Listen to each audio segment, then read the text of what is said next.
시간 우리에게 주시는 하나님의 말씀은 구약성경 창세기 13장 1절부터 4절까지의 말씀입니다. 구약 15쪽에 있습니다. 창세기 13장 1절부터 4절까지의 말씀입니다.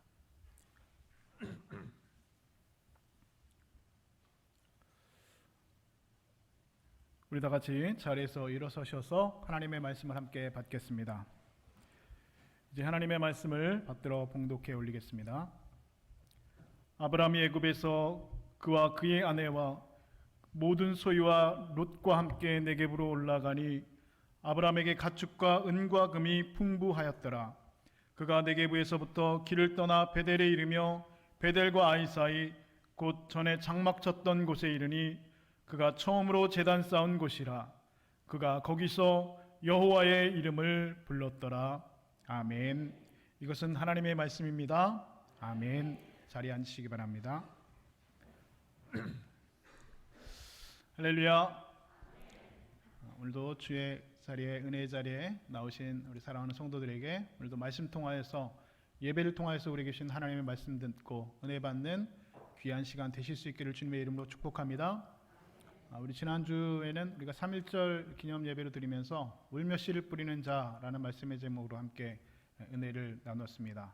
그래서 오늘 우리 좌우 앞뒤 분들과 인사할 때에는 우리 설교 제목처럼 눈물로 씨를 뿌립시다 이렇게 함께 인사했으면 좋겠습니다. 우리 앞뒤 분들과 함께 인사하겠습니다. 눈물로 씨를 뿌립시다. 시작.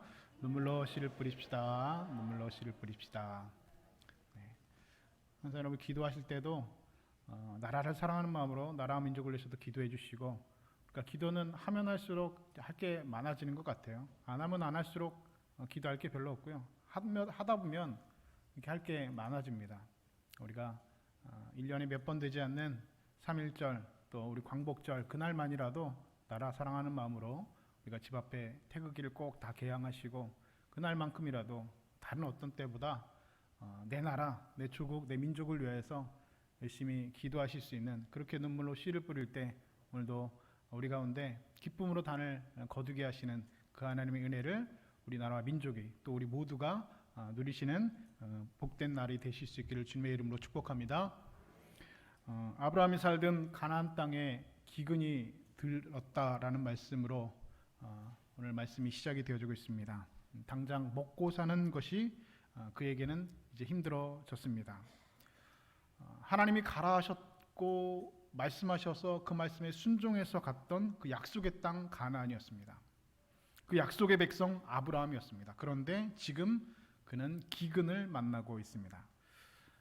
여러분, 약속의 땅에도 기근이 들 수 있습니다. 약속의 백성도 기근을 만날 수가 있습니다. 어쩔 수 없이 아브라함은 먹을 것이 풍부한 애굽으로 내려가기로 결정했다고 성경은 기록하고 있습니다. 그 애굽으로 내려가서, 그런데 얼마 되지 않아서, 불과 몇 달이 지나서 않아서 아브라함은 큰 부자가 되어서 이제 가나안 땅으로 돌아오고 있습니다. 금은보화와 수많은 양과 소와 낙타와 그리고 나귀와 거기에 수많은 종들까지 데리고 거느리고 가나안으로 돌아오고 있습니다. 오늘 본문 2절은 아브라함에게 가축과 은과 금이 풍부하였다라고 기록을 하고 있죠. 히브리어 성경은 이 풍부하였다는 말을 메우드라는 말로 기록을 해놓고 있는데, 이 메우드라는 말은 매우 심히 풍부하였다라고 하는 최상급의 표현입니다. 말 그대로 아브라함은 이 애굽으로 내려갔다가 정말 엄청난 재산을 가지고 가나안 땅으로 돌아오고 있다는 말입니다.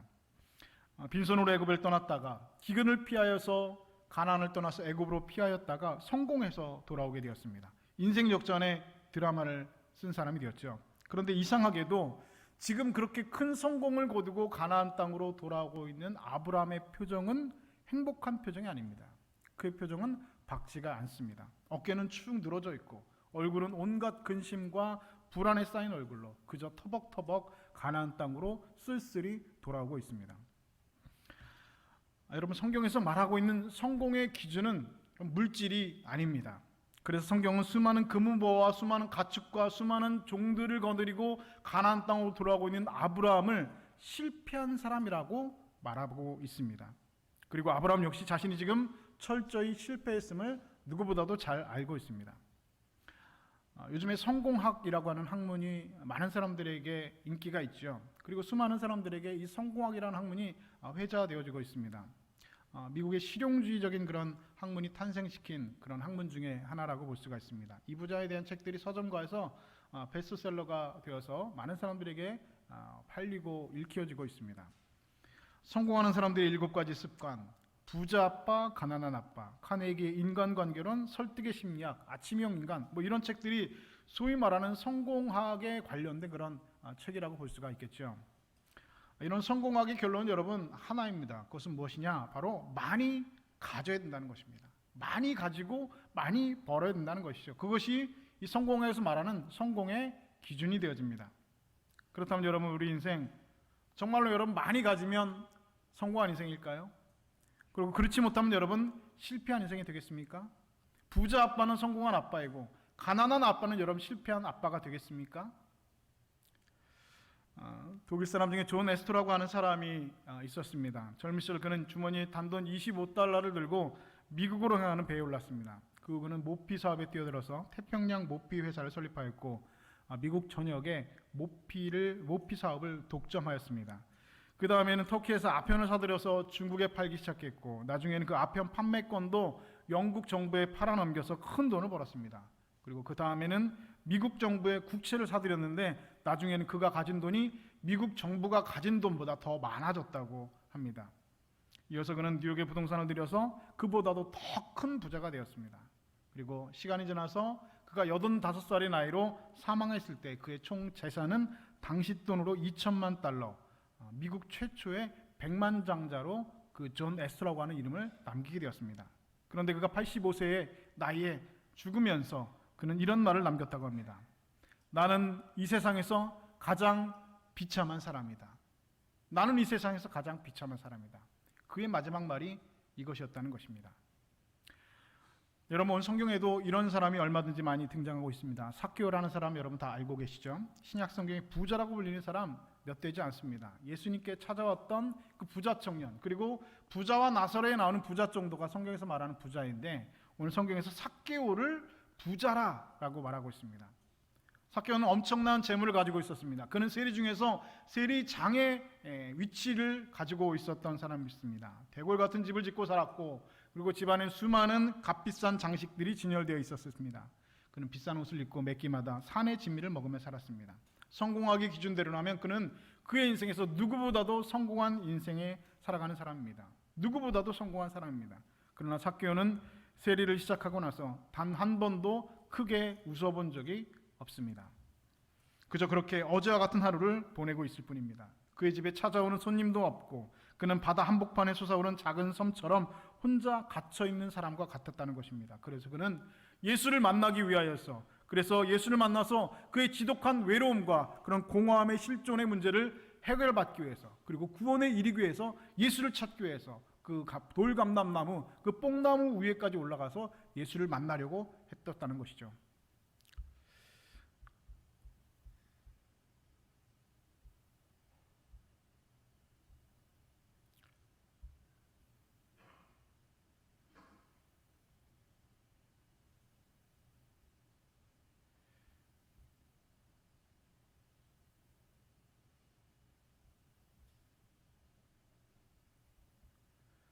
죄송합니다. 이 원고 갑자기 확 넘어가가지고요. 네. 종이로 하면은 원고를 떨어뜨리는 게 문제인데 이게 뭐 이 패드로 하니까 원고 갑자기 잘못 터치하니까 확 넘어가서 저도 좀 당황스럽습니다. 여러분, 이 물질이라고 하는 것 우리의 성공의 기준이 될 수가 없습니다. 아무리 많은 것을 우리가 가졌다고 할지라도, 아무리 많은 것을 우리가 소유했다고 할지라도 그 얼굴에서 웃음이 사라졌다면, 그가 기쁨을 그의 삶 가운데 누리지 못하고 산다면 그는 여러분 실패한 사람입니다. 나이가 들면 사람이 감정 표현이 서툴러진다고 합니다. 눈물도 좀 없어지고 그리고 크게 웃는 일도 많이 없어진다고 하죠. 여러분 어떻게 생각하시는지 모르겠지만 여러분 이것은 통계적으로 그리고 과학자들이 밝혀낸 사실입니다. 어린아이들은 조금만 뭐라고 해도 깔깔거리고 웃고 조금만 뭐라고 해도 그냥 금방 이런 세상이 무너진 것처럼 눈물을 흘리는데 사람이 나이가 들면 들수록 그리고 시간이 지나면 지날수록 감정 표현에 서툴러진다는 것이죠. 여러분 어떠세요? 요즘 눈물이 여러분 예전보다 많이 없어지셨죠? 그렇게 크게 박장대소 하면서 여러분 웃을 일이 여러분 얼마나 여러분 되셨습니까? 여러분 행복해서 웃는 게 아니라 웃는 사람이 행복한 거다라고 하지요. 우리 인생 가운데 웃음이 사라진 인생이라고 한다면, 하나님께서 주시는 기쁨이 우리의 인생 가운데 사라진 인생이라고 한다면, 여러분 그가 무엇을 소유했든 그리고 얼마나 소유했든 그는 분명 여러분 실패한 인생이라고밖에 할 수 없을 것입니다. 아브라함 역시 오늘 실패한 사람입니다. 그는 지금 가나안으로 돌아온 아브라함은 금은보와 수많은 가축과 종들을 거느리고 돌아오고 있지만 그의 얼굴엔 웃음은 사라졌습니다. 그는 그래서 실패한 사람입니다. 그렇다면 그는 왜 실패한 사람이 되었을까? 첫째로 하나님은 하나님과의 관계에 있어서 철저하게 실패한 사람이었습니다. 그는 하나님과의 관계를 스스로 깨트려버린 사람이었습니다. 창세기 12장에서 하나님께서 말씀하셨죠. 내가 너에게 이 자손, 이 땅을, 그리고 이 자손을 너에게 줄 것이다. 하나님께서 그에게 약속해 주셨습니다. 그런데 이 약속을 아브라함은 온전히 믿지는 못했다는 것입니다. 그래서 창세기 12장 10절을 보면 아브라함이 애굽에 거류하려고 내려갔다라고 기록을 하고 있는데요. 이 거류하다라는 말은 히브리어 단어는 구어라고 하는데, 이 구어라는 단어는 아예 정착해서 이주해서 산다, 눌러 산다, 그런 의미를 가지고 있습니다. 그러니까 아브라함이 잠깐 피신하려고 애굽으로 간 것이 아니라, 기근 때문에 잠깐 그 애굽으로 도망간 것이 아니라, 잠깐 피신한 것이 아니라 아예 거기에서 애굽에서 눌러 살려고, 거기에서 그냥 계속 살려고, 거류하려고 그곳으로 갔다라고 하는 말이 되어지는 것이죠. 아브라함은 하나님의 약속을 믿지 못하였습니다. 배고픔을 모면하기 위해서 하나님께서 약속하신 땅을 미련 없이 버린 사람이었습니다. 그래서 그는 실패한 사람이 되고 말았습니다. 하나님의 약속을 온전히 믿지 못했기 때문에 그 약속을 스스로 깨버리고 애굽으로 살려고, 완전히 이주해서 살려고 내려갔다. 그는 실패한 삶을 만나고 말았다는 것입니다. 두 번째는 아브라함은 그 아내에게 이렇게 말을 하죠. 창세기 12장 13절에 이렇게 말씀합니다. 원하건대 그대는 나의 누이라 하라. 그러면 내가 그대로 말미암아 안전하고 내 목숨이 그대로 말미암아 보존되리라. 이런 무슨 말입니까? 애굽으로 내려갔을 때 바로가 이 아내 사라의 아름다움을 보고 그를 아내로 취하려고 했는데, 이 아브라함이 그 아내에게 당신이 나의 아내라고 하지 말고 나의 누이라고 하라는 것입니다. 내가 그것 때문에, 당신 때문에 죽을 수도 있으니 당신 그것 때문에 내가 안전하고 내 목숨이 보존될 것이다 라고 하는 말이라는 것이죠. 자신이 살아남기 위해서 아브라함은 아내를 버리는 선택을 하였습니다. 그리고 그 대가로 수많은 재물을 바로에게 선물로 받았습니다. 여러분 기뻤을까요? 행복했을까요? 그렇지 않습니다. 아브라함은 지금 스스로 세상에서 가장 불행한 사람이 되고 말았습니다. 세 번째로 하나님께서는 아브라함에게 너는 복이 될지라 말씀하셨는데, 아브라함은 오히려 주변 사람들에게 저주가 되는 사람이 되고 말았습니다. 복이 되기는커녕 오히려 주변 사람들에게 복이 아니라 저주가 되는 그런 인생을 살게 되었다는 것이죠. 아브라함 때문에 바로를 비롯해서 바로의 모든 집안 사람들이 커다란 재앙을 만나게 되었습니다. 바로가 두려워서 급히 쫓아낼 만큼 아브라함은 이미 바로와 그 집안 모든 사람들에게 저주의 대상이 되고 말았습니다. 아브라함은 비록 수많은 재산을 얻게 되었지만 철저하게 실패한 사람이 되고 말았습니다. 겉모습은 성공한 사람이었지만 속사람은 실패자의 모습으로 하나님의 약속대로 복의 근원이 되는 것이 아니라 저주의 대상이 되어서 지금 쓸쓸히 애굽을 떠나서 가나안으로 돌아오고 있다는 것입니다. 그런데 여러분, 가나안으로 돌아온 아브라함이 제일 먼저 여러분 찾아간 곳이 있습니다. 그곳은 어디였습니까? 오늘 본문 3절은 이렇게 말씀하고 있습니다. 그가 네겝으로부터 길을 떠나 베델에 이르며 베델과 아이 사이 곧 전에 장막 쳤던 곳에 이르니. 여러분 지금 아브라함이 어디를 향해서 가고 있습니까? 애굽에서 지금 나와서 가나안으로 도착하기 전에 아브라함이 제일 먼저 찾아간 곳은 여러분 베델이라고 하는 곳입니다. 베델은 여러분 하나님의 집이라고 하는 뜻입니다. 베츠가 이 집이라는 뜻이고 엘이 하나님이라는 뜻이니까 하나님의 집, 그 베델이라는 곳을 향하여서 지금 아브라함은 나아가고 있습니다. 막 그 넓은 땅 중에서 하필이면 왜 베델을 향하여서 간 이유가 무엇일까? 그 이유를 본문 4절은 이렇게 말씀하고 있죠. 그가 처음으로 제단을 쌓은 곳이라. 그가 거기서 여호와의 이름을 불렀더라. 아브라함은 하나님의 인도하심을 받아 가나안에 들어왔을 때 가는 곳마다 제단을 쌓고 가는 곳마다 하나님의 이름을 불렀던 사람입니다. 그런데 가나안의 기근이 들고 나니까 그는 더 이상 하나님 앞에 제단을 쌓지도 않았고 하나님의 이름을 부르지도 않았습니다. 이전에는 하나님의 이름을 불렀고 가는 곳마다 제단을 쌓았는데 기근을 만나고 나니까 그 믿음의 조상 아브라함이라는 사람도 기근을 만나고 나니까 단을 쌓지 않고 그리고 여호와의 이름을 부르지 않았다는 것입니다. 그리고 자기 스스로 생각하고 자기 스스로 판단하고 자기 스스로 결단하고 기근을 만나 애굽으로 거주하려고 내려가고 말았다는 것입니다. 그것이 오늘 아브라함의 실패의 이유였다는 것이죠. 그런데 지금 그 실패를 경험하고 나서, 그 절망을 경험하고 나서, 이 세상에서 가장 불행한 사람이라고 하는 절망을 경험하고 실패를 경험하고 나서 아브라함이 다시 베델로 올라가고 있습니다. 그리고 그곳에서 무엇을 하고 있습니까? 예전에 하나님 앞에 그 베델에서 단을 쌓았던 것처럼 그 베델에서 지금 다시 하나님께 예배하기 위하여서, 하나님께 제사하기 위하여서 그는 지금 단을 쌓고 있습니다. 그리고 단을 쌓고 아브라함은 여호와의 이름을 불렀더라 라고 오늘 성경은 기록하고 있습니다. 그럼 사실 애굽으로 내려간 다음부터 아브라함의 삶은 자신과의 의지와는 상관없이 속수무책으로 모든 상황들이 그대로 물 흘러가듯이, 블랙홀로 빨려 들어가듯이 모든 상황들이 지나가 버리고 말았습니다. 애굽의 바로는 사라가 아브라함의 동생인 줄 알고 그를 아내로 취하려고 했습니다. 아브라함에게 많은 재물을 주면서 아브라함을 후하게 대접해 주었습니다. 그런데 여러분, 바로가 어떤 사람입니까? 당시 최강대국 초인류국가의 왕입니다. 아니, 그는 신입니다. 그런데 아브라함은 이런 바로를 상대로 거짓말을 했다는 것이죠. 이 거짓말이 탄로나는 날에는 그의 목은 여러분 날아갈 수밖에 없습니다. 죽지 않으면 애굽을 빠져나올 수 없습니다. 아브라함의 힘으로는 이럴 수도 저럴 수도 없는 위기를 만나고 있었다는 것입니다. 백척간두라는 말이 있습니다. 백자나 되는 높은 장대 위에 올라선 위태로운 상황을 말하는 것입니다. 앞으로도 갈 수 없고 뒤로도 갈 수 없고 그렇다고 내려올 수도 없는 상황, 이것을 백척간두라고 말합니다. 그 자리에 서서 꼼짝도 못하는 겁니다. 아무것도 못하는 거죠. 이것이 바로 아브라함이 지금 만나고 있는 그의 위기를 말하고 있습니다. 그런데 아브라함은 아이러니컬하게도 스스로 이런 위기를 자초하였다는 것이죠. 누가 이 위기로 아브라함을 몰아넣은 것이 아니라 아브라함 스스로 이런 모든 위기를 자초했습니다. 어떻게 위기를 자초했습니까?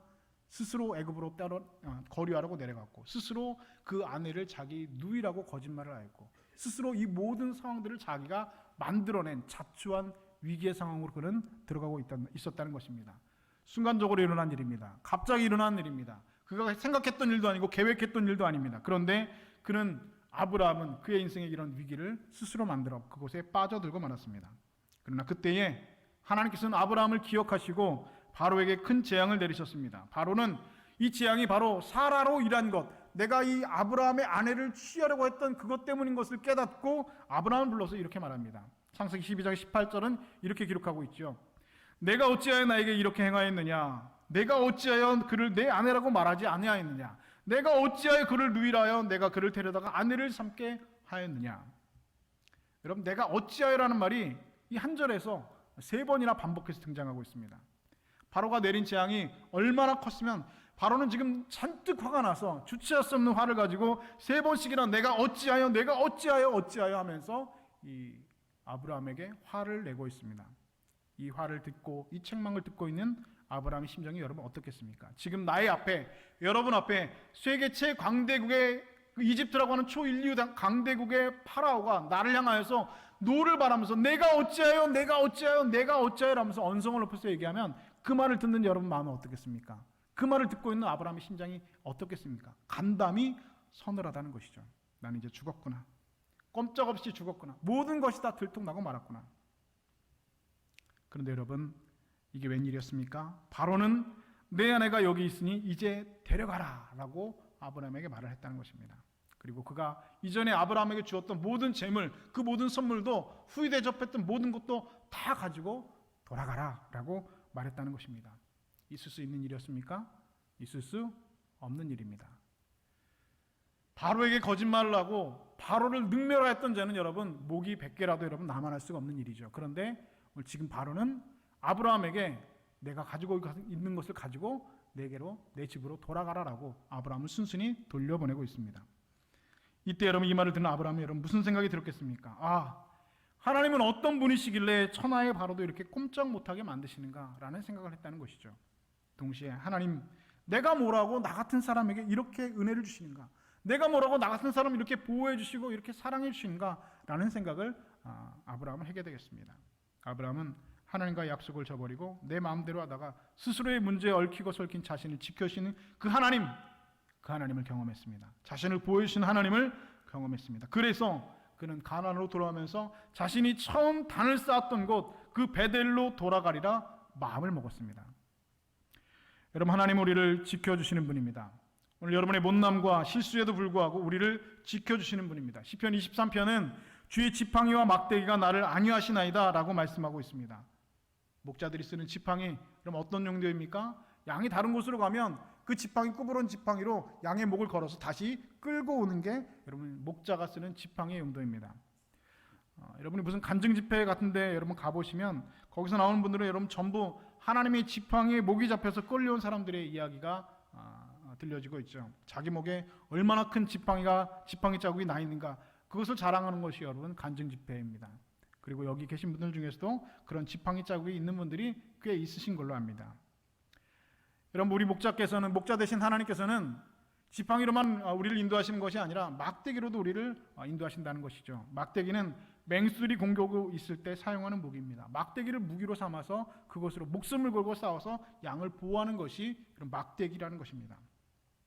여러분, 지나온 인생 가운데 그럼 얼마나 많은 위기를 여러분 지나시고 얼마나 많은 위기를 여러분 만나셨습니까? 사망의 그림자가 드려질 때 여러분 얼마나 많으셨습니까? 그 위기와 사망의 그림자를 여러분 힘으로 여러분 그 위기를 헤쳐나오셨다 여러분 생각하십니까? 여러분, 그렇지 않습니다. 그때마다 하나님의 지팡이와 하나님의 막대기로 저와 여러분의 삶을 인도해 주시고 지켜주시고 보호해 주신 줄로 믿습니다.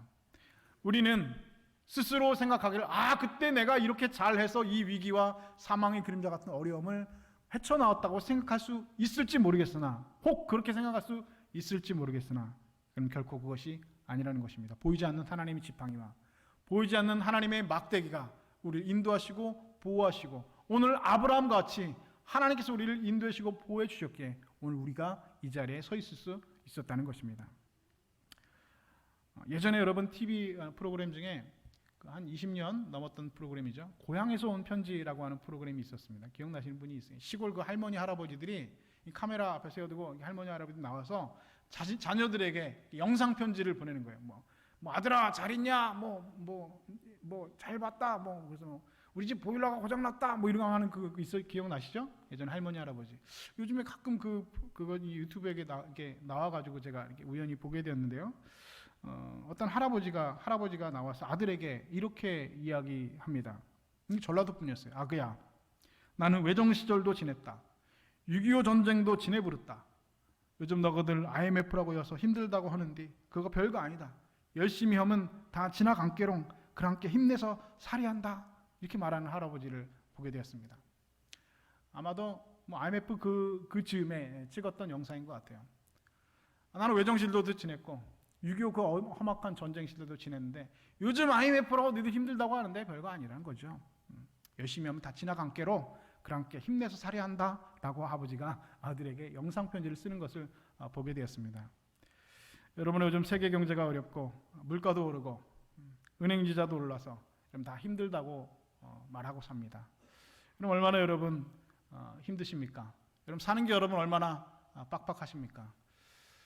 얼마나 여러분 힘들고 얼마나 어렵게 사는지 여러분 이 세상에 아무도 그 마음을 알아줄 사람은 없습니다. 어차피 내가 혼자 짊어져야 될 몫이고 어차피 내가 헤쳐 나가야 될 몫입니다. 그런데 여러분 걱정하지 마십시오.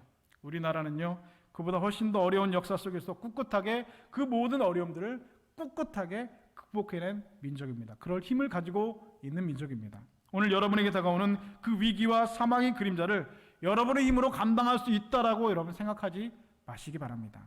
하나님께서 지팡이와 막대기로 여러분들을 지키시고 보호하시고 선한 길로 인도해 주실 줄로 믿습니다. 우리는 세상을 믿고 사는 사람들이 아니라 누구를 믿고 사는 사람이라고요? 하나님을 믿고 사는 사람입니다. 여러분 세상을 바라보지 마시고 세상을 믿지 마십시오. 여러분 세상은 우리가 사랑해야 될 대상이지 우리의 믿음의 대상이 아닙니다. 우리의 믿음의 대상은 오직 여호와 하나님 한 분이심을 여러분 기억하시는 여러분 되실 수 있기를 주님의 이름으로 축복합니다. 그러나 오늘 우리는 여전히 하나님의 말씀보다는 세상을 훨씬 더 사랑하는 사람입니다. 하나님의 말씀을 지키기 위해서 노력하기보다는 이 세상의 부귀와 영화, 명예를 얻기 위해서 더 노력하며 살아왔던 사람입니다. 하나님 말씀 지키기 못해서 눈물 흘린 적은 없어도 세상에 나의 욕심을 채우지 못해서 눈물 흘렸던 적은 너무나도 많이 있습니다. 돌아보면 하나님의 자녀라 불릴 자격이 없는 사람들입니다. 우리가 생각하는 것, 말하는 것, 행동하는 것 모든가 하나님 보시기에 너무나 부끄러울 뿐입니다. 그럼에도 오늘 우리는 여전히 이 자리에 있다라는 것이죠. 그것이 여러분 오늘 무엇입니까? 은혜입니다. 우리 예배 전에 찬송했죠? 내가 지금 누렸던 것, 내가 가지고 있던 것, 내가 지금 누리고 있는 것, 모든 것이 다 내 것이 아니라 무엇이었다고요? 하나님의 은혜였다는 것입니다. 그럼에도 오늘 이 자리에 우리가 있을 수 있는 것, 여전히 하나님의 자녀라는 이 자리, 하나님의 은혜와 사랑받는 이 자리에 있을 수 있는 것, 그것이 하나님의 은혜인 줄로 여러분 믿습니다. 그것은 하나님께서 우리를 지키시고 인도해 주셨기 때문입니다. 우리를 믿음의 길에서 실족하여 세상 가운데 빠지지 않도록 주님의 지팡이와 막대기로 우리를 끌어당기시고 주님의 지팡이로 우리를 지켜주셨기 때문입니다. 때로는 죄를 지을 때도 있었죠. 하나님의 뜻과 내 욕심 사이에서 갈등하다가 내 욕심을 따라서 살았던 적이 훨씬 더 많이 있습니다. 그러나 하나님께서는 우리를 그 죄 속에서 빠져 살도록 내버려 두지 않으시고 내가 지은 죄대로 내 허물과 못난 대로 그냥 내버려 두지 않으시고 우리를 찾아와 주시고 우리의 죄를 깨닫게 하시고 죄악된 나의 실존을 보게 하셨습니다. 하나님의 말씀 가운데 예배 가운데 나의 모습을 보게 하셨다는 것입니다. 그리고 그 죄로 인해 고통받는 우리를 용서해 주시고 위로해 주셨습니다. 우리의 손을 붙잡아 일으켜 주시고 다시 새롭게 믿음의 길을 걸어갈 수 있는 용기를 주셨습니다. 그래서 오늘 저와 여러분이 이 자리에 있는 것입니다. 마틴 루터가 종교개혁을 할 때의 이야기라고 합니다. 하루는 마귀가 찾아와서 마틴 루터에게 이렇게 말을 했다고 합니다. 마틴 루터가 일평생 지었던 죄의 목록들을 낱낱이 그에게 보여주며 이렇게 이야기합니다. 너 같은 죄가 많은 사람이 종교개혁을 하겠다고? 너는 죄가 많은 놈이야. 너 같은 놈이 무슨 종교개혁을 한다고 그래? 당장 집어치워. 이 음성이 마틴 루터의 귀에 쟁쟁하게 들렸다는 것이죠. 그때 마틴 루터가 이렇게 큰 소리로 외쳤다고 합니다. 그럼에도 불구하고 하나님은 나를 사랑하신다. 여러분, 우리는 마틴 루터가 하나님의 사랑이라고 하는 그 은혜라고 하는 하나님의 사랑 때문에 그 종교개혁을 완성할 수 있었다는 것입니다. 사단은 오늘도 우리에게 너와 같은 죄인이 무슨 자격으로 하나님 앞에 나아가냐, 너 같은 놈이 무슨 자격으로 종교개혁을 하느냐, 우리에게 오늘도 여전히 참소하고 있습니다. 그러나 그럼에도 불구하고 하나님은 나를 사랑하신다라고 마틴 루터와 같이 선포하고 있을 때 우리가 은혜 자리로 나갈 수 있다는 것입니다. 사탄은요, 저에게도 가끔 말을 걸어옵니다. 너 같은 놈이 무슨 자격으로 설교를 해? 네가 사람들 앞에서 거룩한 척하면서 사람들 앞에서 선한 척하면서 가운 멋들어지게 입고 설교할 자격이 있다고 생각해? 사탄은 저에게도 가끔 이렇게 말을 걸어옵니다. 그러면 제 심연의 깊은 곳에서 그런 말이 들려올 때 너무나 괴롭습니다. 너무나 고통스럽고 숨고 싶고 도망치고 싶습니다. 그럼에도 여러분, 제가 도망가지 않고 이번 주에도 설교하기 위해서 가운 입고 강대상에 선 이유는 먹고 살기 위해서가 아닙니다. 배운 게 도둑질이었기 때문이도 아닙니다. 그냥 한 달 사례비 받기 위해서도 아닙니다. 돈을 벌려면 여러분 제가 장사를 하지 목사를 하겠습니까? 그럼에도 제가 여러분 도망가지 않고 이번 주에도 설교하기 위해서 이 강대상에 선 이유는 바로 하나님의 사랑이 저를 그대로 덮어주셨기 때문입니다. 하나님이 저를 사랑하셨기 때문입니다. 내가 너를 사랑했으니 내 사랑 이야기를 다 사람들에게, 세상 사람들에게, 그리고 내가 너에게 맡겨진 그 교인들에게 들려주지 않을래? 오늘 하나님께서 너에게 말씀하시기 때문에 오늘 제가 이 자리에 서서 이렇게 가운 입고 여러분 앞에 설교할 수 있는 것입니다. 여러분, 그것뿐입니다. 여러분, 정말 그렇습니다. 그럼에도 불구하고 하나님은 여전히 저와 여러분을 사랑하십니다.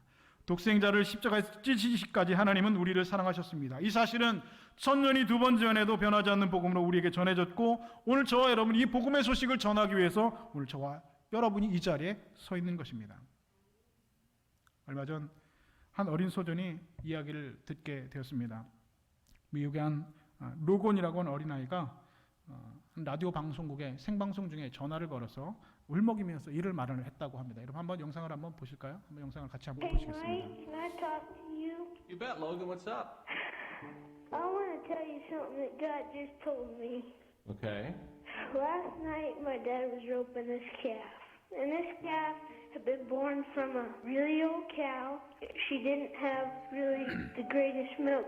And this morning, I went out and put her down myself. I was talking to God. I was asking God why she was special. And God said, you know, Logan, but my son was special, but he died for a purpose. It's kind of the same thing. That calf was close to me, and God's son was close to him. I wanted to tell you guys that is so important. when you lose a loved one or a pet, always remember that God gave His Son too, and He understands. He will always understand. Just run to Him. Hey, Mike, can I talk to you? You bet, Logan. What's up? 여러분, 하나님은 여러분을 이해하십니다.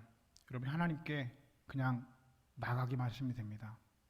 얼마 전 뉴스에서 그런 얘기를 들려오게 되었죠. 미국의 한 시골 대학교에 예배 도중에 예배가 끝났는데도 사람들이 끝나지 않고 그 자리에 모여서 계속해서 기도하는 학생들이 있었다고 합니다.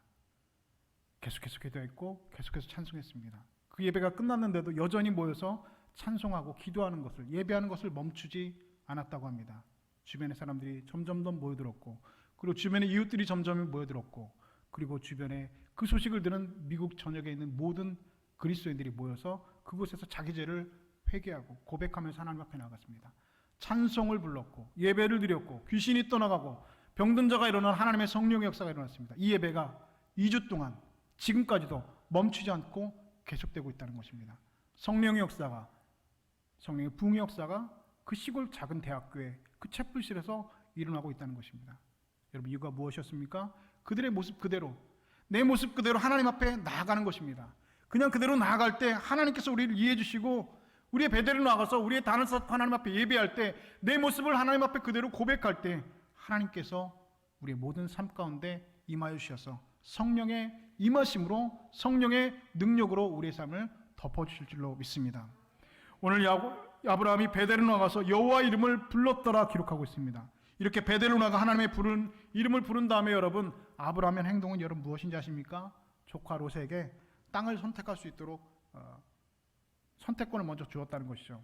그런데 여러분, 롯이 선택한 것은 어디였습니까? 소돔 땅이었습니다. 소돔 땅은 여러분 이렇게 기록하고 있죠. 여호와의 동산 같고 애굽 땅과 같았더라. 무슨 말입니까? 아주 기름지고 좋은 땅처럼 보였다는 것입니다. 롯은 그 소돔 땅을 먼저 선택하였습니다.